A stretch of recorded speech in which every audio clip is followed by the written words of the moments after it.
Sir आज का हमने जो टॉपिक फाइनलाइज किया है वो है एक्सपेक्टेशन से रिलेटेड। एक्सपेक्टेशंस बेसिकली है जो हम चाहते हैं या तो खुद से या औरों से, और कई एस्पेक्ट्स में होती है एक्सपेक्टेशंस हमारी, जैसे रिलेशनशिप से रिलेटेड या खुद से रिलेटेड, करियर से रिलेटेड। तो इसको एक प्रॉपर बैलेंस कैसे क्रिएट करें? एक्सपेक्टेशंस होना चाहिए, किस लेवल तक होनी चाहिए और खुद से किस लेवल तक होनी चाहिए, और हम उससे कैसे निराश ना हों। सर वैसे हम सुनते हैं कि hope is a dangerous thing and it can drive a man insane, और दूसरी तरफ हम ये भी सुनते हैं कि उम्मीद पर दुनिया कायम है। तो एक्सपेक्टेशन जब खुद से करने की बात आती है तो इट्स लाइक सेटिंग अ गोल। वो बहुत ज़रूरी है हमारे लिए, क्योंकि अगर हम गोल सेट नहीं करेंगे तो हम ग्रो नहीं करेंगे। लेकिन जब एक्सपेक्टेशंस दूसरों से करने की बारी आती है तो वहाँ हमें सोचना पड़ता है कि इस पर्सन से एक्सपेक्ट किया भी जाए और कितना एक्सपेक्टेशंस रखी जा सकती है, मतलब उसकी लिमिटेशंस क्या है। क्योंकि कोई भी जो पर्सन है वो सारी एक्सपेक्टेशंस पूरी कर नहीं सकते। हम खुद नहीं कर सकते किसी की, तो कोई और क्यों करेगा। लेकिन वो एक लिमिटेशंस डिसाइड होना कि हाँ इतनी करी जा सकती है या हमें करनी ही नहीं चाहिए, वो थोड़ा पूछना था उस बारे। आई अंडरस्टैंड, आप बताइए। सर एक्सपेक्टेशंस आर मतलब मुझे जो लगता है कि सबकॉन्शियसली हम लोग जो अनफुलफिल्ड डिज़ायर्स हैं हम लोग के, वो ज़्यादातर जो नॉर्मली ट्रिगर होते हैं वो मोरलेस हम लोग खुद से हो सकता है कि किसी और से भी हो सकता है, काफ़ी सारी चीज़ों से वो इन्फॉर्मेशन के थ्रू आए, कंपैरिजन के थ्रू आए, तो वो सबकॉन्शियसली फॉर्म होती है। एंड मतलब उसको रोक पाना is not the solution, that is what I think. But हम लोग उसको मैनेज कैसे करें around how to set correct expectations, और दूसरा चीज़ हम लोग भी कितने लेवल तक दूसरों के लिए कितना एक्सपेक्टेशंस फुलफिल कर सके। ये जो एक्सपेक्टेशंस हैं ये कहाँ से आती है, इसका रूट कॉज क्या है? अगर उसको हम समझ पाए तो हम इसको मैनेज कर सकते हैं। एक्सपेक्टेशंस दो तरह की होती है, एक हमारी औरों से होती है, एक हमारी खुद से होती है। पहले शुरू करते हैं औरों से क्या होती है हमारी एक्सपेक्टेशंस और क्यों होती है। औरों से इसलिए होती है हमारी एक्सपेक्टेशंस क्योंकि हम कभी खुद को नहीं समझते हैं कि हम एक्चुअल में क्या हैं। हम सच नहीं बोलते हैं, हम सब झूठे हैं, बहुत झूठ बोलते हैं, औरों से भी और खुद से भी। जैसे हम क्या एक्सपेक्ट करते हैं सामने वाले से कि वो जब मेरे साथ रिलेशनशिप में है तो वो किसी और के बारे में सोचे भी नहीं। क्या जब आप किसी के साथ रिलेशनशिप में होते हो आप किसी और के बारे में नहीं सोचते हो क्या? सच बोलो, आप सबसे ज्यादा हंस रहे हो, आप बताओ। Sir I have never been in a relationship, तो आई थिंक मैं नहीं बता पाऊंगा, बट हाँ ऐसा होता है। जब आप कभी गए नहीं रिलेशनशिप में, आपको सर कैसे पता मैं कि ऐसा काफ़ी होता है? फ्रेंड्स से बात करने पर मतलब होता है, कई लोग ऐसी प्रॉब्लम लेकर भी आते हैं, यार मैं तो उसके साथ रिलेशनशिप में हूँ बट उसके बाद भी I am thinking of her, मैं उसकी तरफ अट्रैक्ट हो गया हूं, हाँ ये हो गया, वो हो गया। एग्जैक्टली। तो अब इसको बात को बड़े ध्यान से समझना पड़ेगा। तो एक्सपेक्टेशन क्या होनी चाहिए? ये नहीं कि वो ऐसा सोचे ही नहीं, क्योंकि सोच पे जब आपके खुद के ही अपना कंट्रोल नहीं है तो उसकी सोच पर उसका कंट्रोल कैसे हो सकता है? अट्रैक्शन तो नॉर्मल है, उसमें क्या दिक्कत है? और कभी कभी थोड़ा बहुत एग्रेसिव हो जाना भी नॉर्मल है, आपका भी सामने वाले का भी, तब उसमें क्या दिक्कत है? अगर आप सामने वाले से एक्सपेक्ट करो कि वो कभी एग्रेसिव ही नहीं होगा या नहीं होगी, गड़बड़ हो गई। उसका कभी मूड खराब ही नहीं होगा, गड़बड़ हो गई, मूड स्विंग्स ही नहीं होंगे। तो पहले खुद को समझ लो। If you understand yourself properly, अब आप सामने वाले को समझ सकते हो। Now you are in a position कि अब आप एक रिलेशनशिप में जा सकते हो। नहीं तो आपको रिलेशनशिप में नहीं जाना चाहिए, नहीं तो आप उससे कुछ भी ऐसा एक्सपेक्ट करने लग जाओगे जो बिल्कुल बकवास है, और हमारे चारों तरफ सिर्फ बकवास ही बकवास है, रियलिटी तो कहीं है ही नहीं।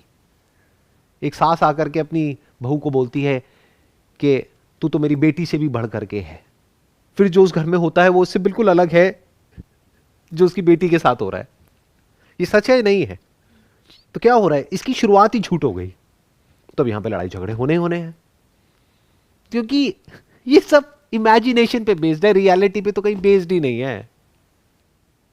तो अगर आप खुद को समझना शुरू कर देते हो, अब आप बड़े आसानी से सामने वाले को समझ सकते हो, क्योंकि आप में और उसमें कोई फर्क नहीं है फंडामेंटली। तो जिस पैरामीटर पे आप खुद को जज करते हो, खुद से सच बोलो, खुद को जिस तरह से जज करते हो वैसे ही सामने वाले को जज करो, तो कोई दिक्कत नहीं है। बट अपने लिए हम जो मर्जी करें वो सब चलता है, बट सामने वाला जरा सा भी कुछ कर दे तो वो नहीं चलता है, तो गड़बड़ हो गई। Then you are being a hypocrite. ज्यादातर लोग ऐसे होते हैं। सामने वालों से जो एक्सपेक्टेशंस मैनेज करने का सही तरीका है वो है यू नीड टू अंडरस्टैंड कि आपके अंदर क्या होता है, कब होता है, कैसे होता है, फिर आप सामने वाले के अंदर जो भी चल रहा है उसको फील कर सकते हैं। फिर जो आपकी एक्सपेक्टेशंस होंगी वो बिल्कुल रियलिटी पे बेस्ड होगी। फिर आप काफी हद तक प्रिडिक्ट भी कर सकते हो कि एग्जैक्टली क्या होगा। बट इस सब के लिए क्या होना चाहिए, आपके अंदर एक बेसिक लेवल की अवेयरनेस होनी चाहिए, एक बेसिक लेवल की अंडरस्टैंडिंग होनी चाहिए कि आप खुद कैसे रिएक्ट करते हो। तो आपको पता होगा कि अगर मैंने ये बोला तो सामने वाला बिल्कुल एग्जैक्ट ऐसे ही रिएक्ट करेगा इस सिचुएशन में, या अभी उसके अंदर क्या चल रहा है आपको पता होगा, उसको बोलने की जरूरत नहीं है। उसको खुद भी नहीं पता होगा अपने बारे में इतना जितना आपको पता होगा, अगर आप खुद को जानते हो तो। सर सो बेसिकली आपने एक सेशन में बोला था कि पहले लिस्ट बनाओ कि priority wise if you want to, मतलब कोई भी रोमांटिक पार्टनर हो या किसी के लिए भी क्या क्या एक्सपेक्टेशंस है। तो if for example if I से ट्रस्ट एंड ऑनेस्टी, दो चीज़ है जो मैंने लिस्ट में बनाई है, बट वो हम लोग आगे ऐसा कैसे करें कि सामने वाला जो पर्सन है वो ये मतलब वो टेस्ट कैसे करे एक्सपेक्टेशन एग्जैक्टली कि ये फुलफ़िल कर पाएगा। फॉर एग्जांपल ट्रस्ट देखना है सामने वाले आप पे, मैं ट्रस्ट कर सकती हूँ या नहीं। तो वो अगर एक बार मिले या दो बार मिले उससे ट्रस्ट नहीं समझेगा, तो वो एक्सपेक्टेशन सेटिंग दिमाग में कैसे होनी चाहिए। तो उस वक्त कोई एक्सपेक्टेशंस होनी ही नहीं चाहिए, क्योंकि आप किसी से 2-3 बार मिल रहे हो और एक्सपेक्टेशंस अपने माइंड में क्रिएट कर रहे हो। What does it mean? इसका मतलब हम गलत तरीके से आगे बढ़ रहे हैं। अभी तो आप सामने वाले के बारे में कुछ भी नहीं जानते हो, अभी तो वो बस अपने आप को ऊपर ऊपर से बाहर बाहर से कुछ दिखा रहा है या दिखा रही है, जो सब नकली है। तो over a period of time वो धीरे धीरे उसका असली चेहरा आपके सामने आएगा, उसकी असलियत आपके सामने आएगी। हो सकता है वो बाहर से ऐसे दिखा रहे हैं कि मैं तो बहुत ही सॉर्टेड हूँ, मैं ये हूँ, मैं वो हूँ, अंदर से पता लगा कि वो तो पूरी तरह से बुरा हाल है। तो वो तो टाइम के साथ साथ पता लगेगा। बट हैविंग सेड दैट, देखना, ध्यान से समझना, अगर आपको किसी रिलेशनशिप में 10 साल भी हो गए, 20 साल भी हो गए हैं, अब क्या करें? एक तो हो गया कि अभी 2-4-5 दिन हुए, 10 दिन हुए हैं या 1 महीना हुआ है, वो तो छोड़ ही दो, वो तो अभी तो डेटिंग चल रही है, अभी तो टाइम पास चल रहा है, दोनों एक दूसरे को आजमा रहे हैं अलग अलग तरीकों से। बट मैं कह रहा हूँ 10 साल हो गए रिलेशनशिप को, शादी भी हो गई आपकी, अब क्या करें? अब क्या एक्सपेक्ट करें? आपने वर्ड यूज किया ट्रस्ट। ट्रस्ट क्या होता है? क्या आप खुद पे ट्रस्ट कर सकते हो? सोचते हो कि मेरे को मीठा नहीं खाना है, लेकिन जब फ्रिज में एक चॉकलेट पड़ी हुई दिखती है तो क्या होता है? उठाते हो, खा जाते हो। तो जब आप खुद पे ट्रस्ट नहीं कर सकते तो सामने वाले पे क्या ट्रस्ट करोगे? तो एक्सपेक्टेशन क्या होनी चाहिए? वो सामने वाला जो इंसान है उसके माइंड में सब कुछ आएगा। ये नहीं कि उससे फालतू के क्वेश्चंस पूछ रहे हैं, क्या तुम्हारे दिमाग में और भी किसी के बारे में कोई थॉट आता है क्या? हाँ, आता है। अगर ऐसे पागल वाले क्वेश्चन पूछ रहे हो तो पागल वाले जवाब ही मिलेंगे, झूठ के ऊपर क्वेश्चन पूछ रहे हो तो झूठे जवाब ही मिलेंगे। तो आपको पता होना चाहिए जो आपके अंदर होता है वही सब उसके अंदर भी होता है, वो कोई अलग प्राणी नहीं है। नंबर 1। तो एक्सपेक्टेशन क्या होनी चाहिए कि अगर कभी तुम्हारे लाइफ में कोई और आ जाए जो मेरे से बेटर है, या तुम्हें लगता है कि उसके साथ में तुम्हारा बेटर फ्यूचर हो सकता है, तो मुझे बता देना, and you can move on whenever you want to. मेरी लाइफ में कभी कुछ ऐसा हो गया तो मैं तुम्हें बता दूंगी। ये रियलिस्टिक है, इसमें कोई गड़बड़ नहीं है। बट हम सब डरे हुए हैं अंदर से, अरे वो निकल जाएगा हाथ से, वो निकल जाएगी हाथ से।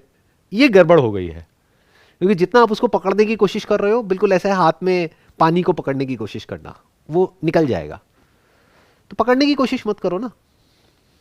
शादी हो भी गई है तब भी उसको ये बोल करके रखो कि at any point in time if you feel like moving on, just let me know, that's okay. क्या ये जो मैंने बात बोली ये प्रैक्टिकल है या नहीं है? जैसे एक बिजनेस पार्टनरशिप है, क्या होना चाहिए वहां पे कि अब तो हम पार्टनर बन गए, 1-2 साल हम साथ में रहे, अब हमको पता लग गया कि अब हम एक दूसरे के लिए सही हैं, पार्टनर बन गए, अब चाहे कुछ भी हो रहा है इस पार्टनरशिप में, हमें तो मरते दम तक साथ ही रहना है। ये बेटर है? या फिर ये बेटर है कि पता लगा 1-2 साल में डिफरेंसेस आए, तुम अपने रास्ते में अपने रास्ते। जॉब में भी तो ऐसे ही होता है कि अगर एम्प्लॉयर को लगा कि नहीं है वो सूटेबल तो आप जा सकते हैं, एम्प्लॉई को लगा कि नहीं मेरे लिए कोई बेटर ऑप्शन है, मैं जा सकती हूं या जा सकता हूं। तो ऐसे ही प्रैक्टिकल होना होता है रिलेशनशिप में। फिर एक पॉइंट ऐसा आता है रिलेशनशिप में जो 2-4-5 साल में नहीं होता है। It takes hell lot of time, hell lot of effort from both the ends. बिल्कुल जैसे एक पौधे को बड़ा करना होता है ना, वैसा होता है एक रिलेशनशिप। मतलब उसमें बहुत तरह की प्रॉब्लम्स आती हैं, बहुत तरह के चैलेंजेस आते हैं। फिर जब उस सबको हम पार कर जाते हैं मिल करके, और जब दोनों इतना बुरा टाइम देखते हैं जिसकी कोई हद नहीं है और दूसरा इंसान उसके साथ में खड़ा होता है, अब रिलेशनशिप पक्की हो गई है। अब कुछ ऐसा हुआ है उस रिलेशनशिप में जो आप कह सकते हो कि अब दोनों ने एक दूसरे को आजमा लिया है कि आपके बुरे से बुरे टाइम में अगर वो आपके साथ में खड़ा है तो दैट मीन्स कि वो आगे भी आपके साथ अच्छे टाइम में भी रहने वाला है। जब बुरे में नहीं छोड़ा तो अच्छे में क्या छोड़ेगा। ऐसे ही दूसरी तरफ से है। आई एम नॉट श्योर आप कितना इससे रिलेट कर पा रहे होगे। आप लोगों की एज ग्रुप क्या है? 24। तो इस एज ग्रुप में ये समझ पाना जिस लेवल से मैं बोल रहा हूं, इट्स वेरी डिफिकल्ट। बट मैं क्या कह रहा हूं कि ये एक्सपेक्टेशन हमारे अंदर नहीं होनी चाहिए मूवीज देख करके, जैसा होता है ना कि पहला प्यार हुआ और वो भी परफेक्ट है, आप भी परफेक्ट हो और सब कुछ परफेक्ट है, रिलेशनशिप भी परफेक्ट है, घर में भी सारे बहुत खुश हैं, लड़के वाले भी खुश हैं, लड़की वाले भी खुश हैं, सब कुछ बहुत बढ़िया है। लड़के की जो बहन है वो भी बहुत अच्छी है, लड़के का भाई भी बहुत अच्छा है, यहाँ भी सब बहुत अच्छे हैं, दोस्तों में भी सब जाते एक दूसरे के साथ में घुल मिल जाते हैं। ऐसा एक्चुअल में नहीं होता है। बहुत तरह के इश्यूज आते हैं, बहुत तरह की प्रॉब्लम्स आती हैं। फिर एक ऐसा पॉइंट आ जाता है जहां पर जाकर के आप दोनों को ये रियलाइज हो जाता है कि नाउ वी आर इनसेपरेबल। वो तब हो सकता है जब आपकी जो रिलेशनशिप है उसकी फाउंडेशन फ्रेंडशिप हो। तो रिलेशनशिप से अगर कुछ एक्सपेक्ट करना ही है ना, या जो भी आपका लाइफ पार्टनर है उससे अगर कुछ एक्सपेक्ट करना है तो फ्रेंडशिप एक्सपेक्ट करो। अगर आप दोनों को एक दूसरे के साथ में अच्छा लगता है, मजा आता है, एक दूसरे के साथ में टाइम स्पेंड जब करते हो तो पता ही नहीं लगता टाइम कहां निकल गया, और ये टेम्पररी नहीं है, क्योंकि शुरू शुरू में तो एक्साइटमेंट होता है, क्रेज होता है, 1-2 महीने, मतलब ये बढ़ता जा रहा है टाइम के साथ साथ में, तो आप समझ जाओ कि अब आप की जो फाउंडेशन है वो तो तैयार हो गई है। बट अगर दोस्ती नहीं है तो फिर then it's more like a give and take partnership, कि दोनों को एक दूसरे से कुछ चाहिए, रिलेशनशिप से जो मिल रहा है, लड़की को कुछ चाहिए, लड़के को कुछ चाहिए, जब तक दोनों को मिलता रहेगा तब तक साथ में रहेंगे, नहीं तो तुम अपने रास्ते मैं अपने रास्ते। लेकिन अगर जेन्युइन फ्रेंडशिप है उसके बाद भी प्रॉब्लम्स आएंगी। फिर एक ऐसा पॉइंट आएगा जहां पर जाकर के आपको रियलाइज हो जाएगा कि चाहे बुरे से बुरा कुछ भी हो जाए, कि ये पर्सन तो मेरे साथ में है ही, चाहे पूरी दुनिया भी मेरे अगेंस्ट हो जाए, this person is going to be there with me. दोनों को ये रियलाइज हो गया है, then that relationship becomes inseparable. But अब डे 1 से एक्सपेक्ट करोगे तो गड़बड़ हो गई। वो हो सकता है अगर उसकी फाउंडेशन फ्रेंडशिप है तो। Throughout our lives, we keep engaging ourselves with others in order to fulfill us. तो सर एक स्टेज होती है सॉलिट्यूड, जब हम वो अटेन कर लेते हैं, जैसा कि बोलते हैं लोग योगी वगैरह जो भी कर लेते हैं सॉलिट्यूड, क्या उसके बाद हमारी एक्सपेक्टेशंस जो होती है सारी ख़त्म हो जाती है, या तब भी जो बेसिक एक्सपेक्टेशंस हैं वो रहती है लोगों से? जब आप पूरी तरह से जो सच है उसको जान जाते हो, इस दुनिया का जो सच है, इस यूनिवर्स का जो भी सच है, आपका जो सच है, क्योंकि आपका सच और इस यूनिवर्स का सच अलग अलग नहीं है, ये जो यहाँ पे लिखा हुआ है ना, डिस्कवर योरसेल्फ। तो जब आप खुद को बारीकी से अंदर तक अच्छे से समझ जाते हो तो आपके अंदर डीप विदिन एक ठहराव आ जाता है। That is the beginning of love and compassion. उसके पहले लव और कंपैशन पॉसिबल नहीं है। तो if you really want to experience love, तो उसके लिए आपको खुद को जानना होगा। That is a prerequisite. उसके बिना आप प्यार मोहब्बत की बातें कर सकते हो, बट एक्चुअल में वो प्यार नहीं होगा, वो एक सौदा होगा जहां पर दोनों एक दूसरे पे डिपेंड होंगे, दोनों को एक दूसरे से कुछ मिल रहा होगा और दोनों साथ में चलते रहेंगे। But if you really want to experience love for the very first time in your life, then you need to know yourself deep within. जब आप खुद को जान लेते हो, फिर आप जब सामने वाले को देखते हो तो आपकी जो नजरें होती हैं उसमें प्यार होता है। फिर जब आप उसको देखते हो तो आप उसमें खुद को देखते हो। सोचो ना, हमको खुद से कितना प्यार है। अपने हाथ को टच करके देखो, देखो कितना प्यार है। अगर अभी कोई आपका हाथ काटने आ जाए तो लड़ मरोगे उससे। किसी और का हाथ कटता भी है तो कट जाए, हमें क्या फर्क पड़ता है। मेरे को छू मत देना, छूना तो बहुत दूर की बात है, मेरे बारे में कुछ बोल भी मत देना। तुम्हारी हिम्मत कैसे होगी मुझे ये बोलने की, तो लड़ मरे। तो आपको खुद से बहुत प्यार है। तो अगर आप एक्चुअल में सामने वाले में खुद को देख सको तो आप उसको देखते ही रह जाओगे। अब आप जुड़ गए हो सामने वाले से एक ऐसे लेवल पे जो वर्ड्स में एक्सप्रेस नहीं किया जा सकता है। इस सेल्फलेस लव विदाउट एक्सपेक्टेशंस, और जिस टाइम और स्पेस में हम रहते हैं वहाँ पे एक्सपेक्टेशंस करनी ज़रूरी है और हम करते रहेंगे। एक्सपेक्टेशंस तो हमेशा रहेंगी, जैसे एक नॉर्मल एक रिलेशनशिप में होता है, वो सब कुछ उस रिलेशनशिप में होगा जिसकी अभी हम बात कर रहे हैं। यानी चाहे आप खुद को जानते हो या नहीं जानते हो, आप किसी के साथ रिलेशनशिप में जाओगे तो उस रिलेशनशिप के अपने कुछ डायनामिक्स हैं। जैसे चाहे वो बिजनेस पार्टनरशिप हो, चाहे वो मैरिज हो, चाहे वो कोई भी रिलेशनशिप हो, हर रिलेशनशिप के अपने डायनामिक्स होते हैं, अपनी पावर गेम्स होती हैं, गिव एंड टेक होता है, वो तो सब रहेगा ही रहेगा। तो ये कभी इमेजिन मत करने लग जाना कि वो बिल्कुल ही अनकंडीशनल हो जाएगा, फिर तो आप बेवकूफ हो जाओगे, फिर तो सामने वाला आपको डोरमैट बना देगा। तो वो सब तो रहेगा, बट खेल खेल में रहेगा। It's like rules of the game. तो रूल कभी चेंज नहीं होते हैं। गेम के कुछ रूल्स है ना, बट खेलने के दो तरीके हैं। एक है जीत हार के लिए खेलना, तो उसमें एग्रेशन है, एंगर है, फ्रस्ट्रेशन है। रिलेशनशिप्स ऐसी होती है, एक बैटलफील्ड की तरह होती है। अगर एक्चुअल में आप ध्यान से समझोगे एक रिलेशनशिप को, पावर गेम चल रही होती है, हार जीत चल रही होती है। लेकिन जिसकी मैं बात कर रहा हूं वो कुछ और है। वो क्या है कि ये सब खेल चल रहा है, बट अब कोई हार जीत नहीं है, अब खेल है। इसके लिए एक वर्ड भी यूज किया गया है हमारे स्क्रिप्चर्स में, जिसको रासलीला बोलते हैं। लीला है, फिर तो खेल है। ऊपर ऊपर लेवल पे सब कुछ चल रहा है, बाहर से कोई देखेगा तो, बट डीप विद इन तुम्हें पता है कि तुम्हारे दिल में क्या है उसके लिए, और उसके दिल में क्या है तुम्हारे लिए, ये दोनों को पता है।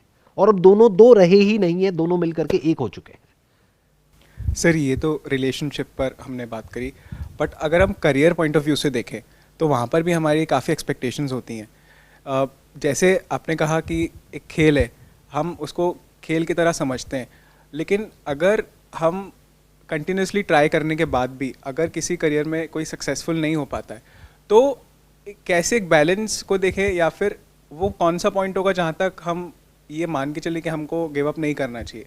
मतलब हम बोल रहे हैं नेवर गिव अप, बट वहाँ पर सक्सेस नहीं है। सो वो एक्सपेक्टेशंस को हम कैसे सही करें? गिव अप तो बहुत जल्दी कर देना चाहिए, कौन कहता है नहीं करना चाहिए। जैसे ही आपको समझ आ गया है कि एक डेड एंड आ गया है, आपको फटाफट से कुछ और करना है। ऐसे रिलेशनशिप में होता है, ऐसे ही करियर में होता है। और ये जो बात मैंने अभी कही है, ये करियर में भी उतनी ही अप्लाई करती है जितनी रिलेशनशिप में। और ये दोनों एक दूसरे से अलग अलग नहीं है, करियर और रिलेशनशिप, ये दोनों जुड़ी हुई हैं। करियर में आपके कुछ प्रॉब्लम्स आएंगी तो रिलेशनशिप खराब हो जाएगी, रिलेशनशिप में प्रॉब्लम आएगी तो करियर में प्रॉब्लम आ जाएगी। तो इन दोनों का जो सोल्यूशन है वो क्या है? अगर डीप विद इन आपने खुद को जान लिया है, खुद को समझ लिया है, जो जानना बहुत आसान है, कोई मुश्किल नहीं है, तो क्या होता है, काम भी आपके लिए खेल हो जाता है। दुनिया को लग रहा है पता नहीं क्या हो रहा है, प्रॉफिट हो गया, लॉस हो गया, कुछ नहीं है। जैसे लोग बहुत सीरियस हो जाते हैं अपने करियर को लेकर के, फेलियर हो गया तो दिल पे ले लिया कि पता नहीं क्या हो गया है। जरा सा कुछ लॉस हो गया तो जिंदगी भर उसको बस याद कर रहे हैं बैठे बैठे कि 30 साल पहले ना मेरे से वो गलती हो गई थी, अगर वो नहीं हुई होती तो पता नहीं आज मैं कहां होता। उस बैगेज को क्यों उठा करके घूम रहे हो? पार्क में खेलते थे अपने दोस्तों के साथ में, इतनी बार जीत गए, इतनी बार हार गए, कुछ याद है क्या? तो वो क्यों याद है? क्योंकि आप सीरियस हो गए हो करियर को लेकर के। करियर किस लिए होता है? पेट भरने के लिए।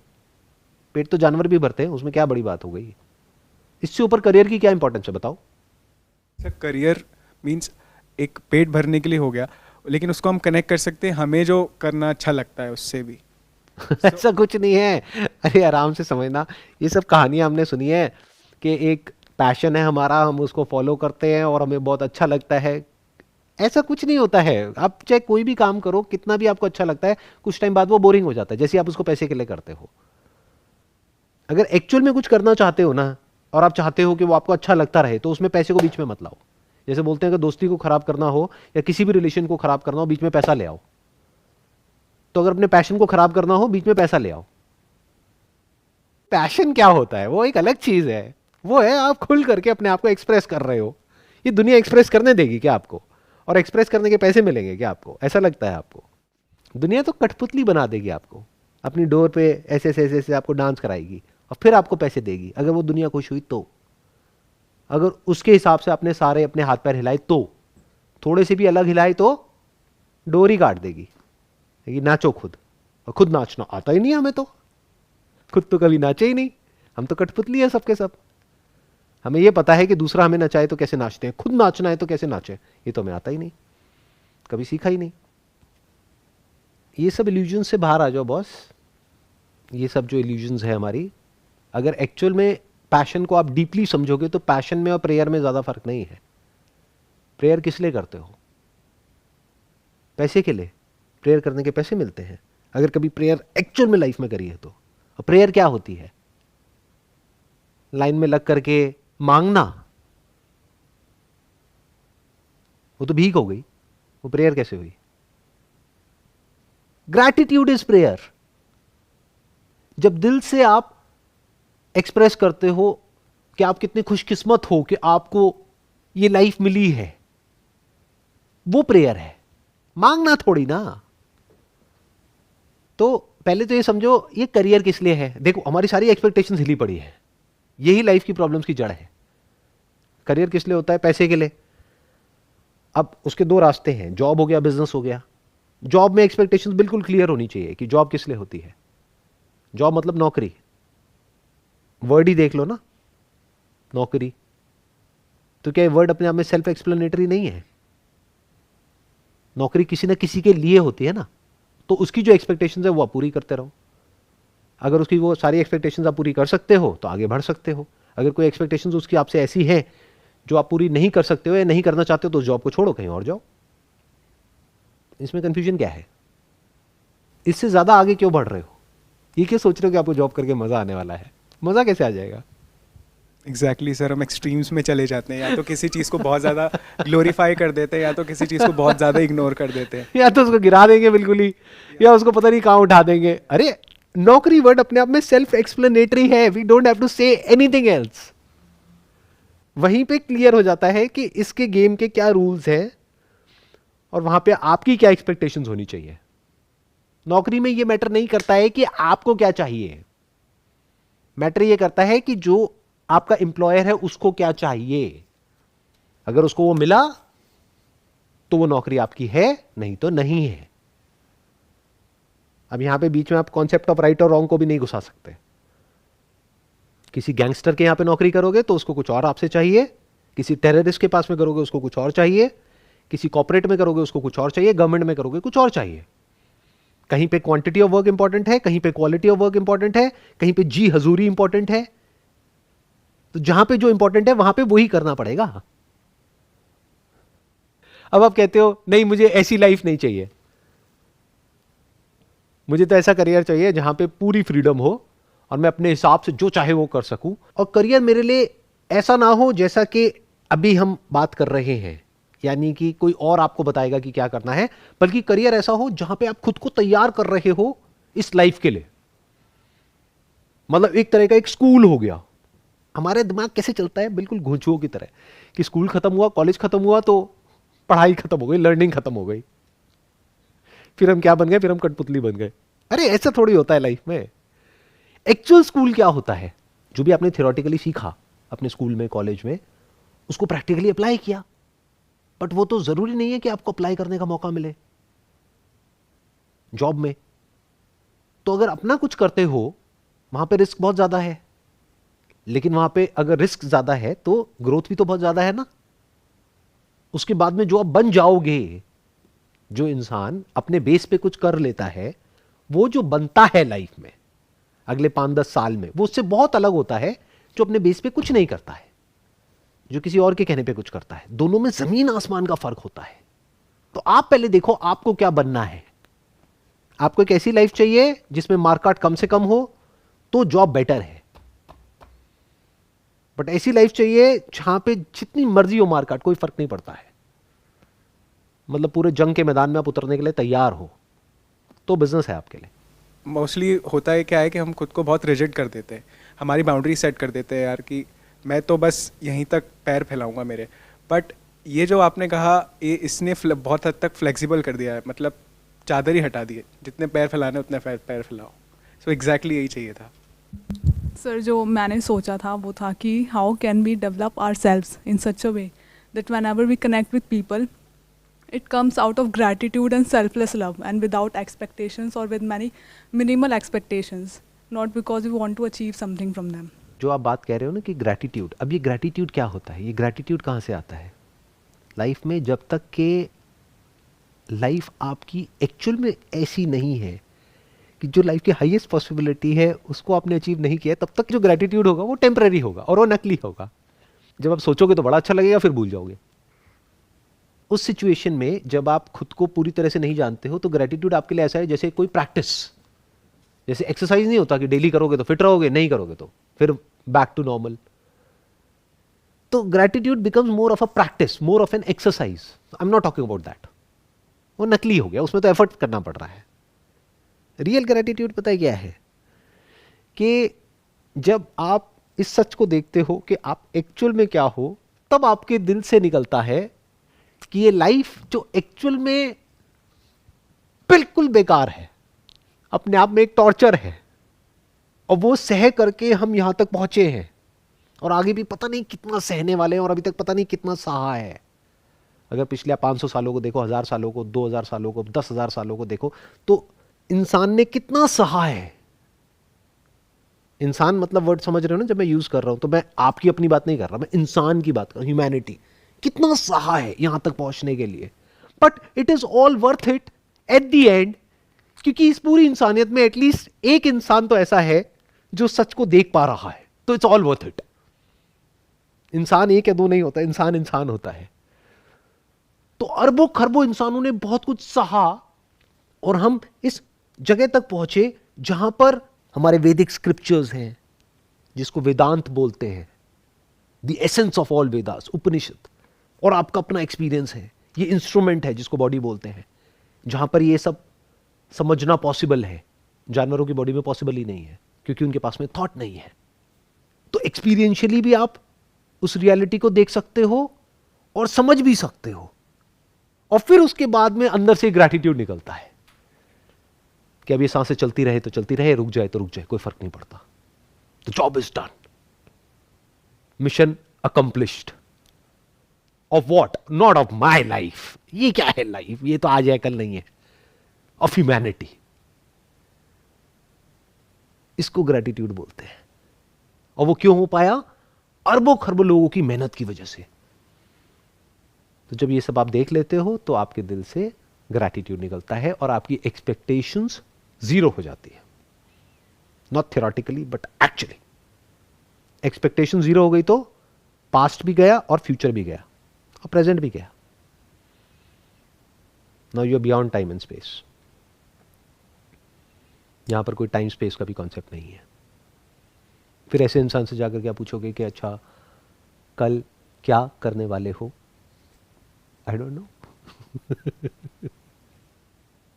कल ये दुनिया खत्म हो गई तो होने दो। ना तो फिर कोई गुजरा हुआ कल है, ना आने वाला कल है, और ये पल भी जो एक्चुअल में है, जो प्रेजेंट है, वो तो हमें पता ही नहीं है क्या है। इसको प्रेजेंट समझते हैं, ये प्रेजेंट थोड़ी है। जब तक ये आप तक परसेप्शन पहुंचती है तब तक वो पास्ट हो जाती है। आसमान में आप देखते हो फायर क्रैकर्स को देख करके, वो देखो वो बम फटा, अरे जब तक आपने देखा तब तक तो वो फट चुका है, जब तक उसकी आवाज आई तब तक तो वो कब की हो चुकी है, पास्ट है। तो जिसको हम प्रेजेंट समझते हैं वो सब पास्ट है। प्रेजेंट तो इमीडिएट होता है। जैसे चुटकी बजी, इसकी साउंड जब तक आप तक पहुंची तब तक ये पास्ट हो चुकी है। जब ये हुआ वो तो हम तक पहुंच ही नहीं सकता, गैप है ना, स्पेस है, स्पेस टाइम का इंटरवल बोलते हैं इसे। तो जो रियलिटी है, जो एक्चुअल में प्रेजेंट है, वहां पे कोई स्पेस टाइम का इंटरवल नहीं है, वहां इमीडिएट है जो भी कुछ है। Wish you all the very best. It was pleasure meeting you and pleasure talking to you.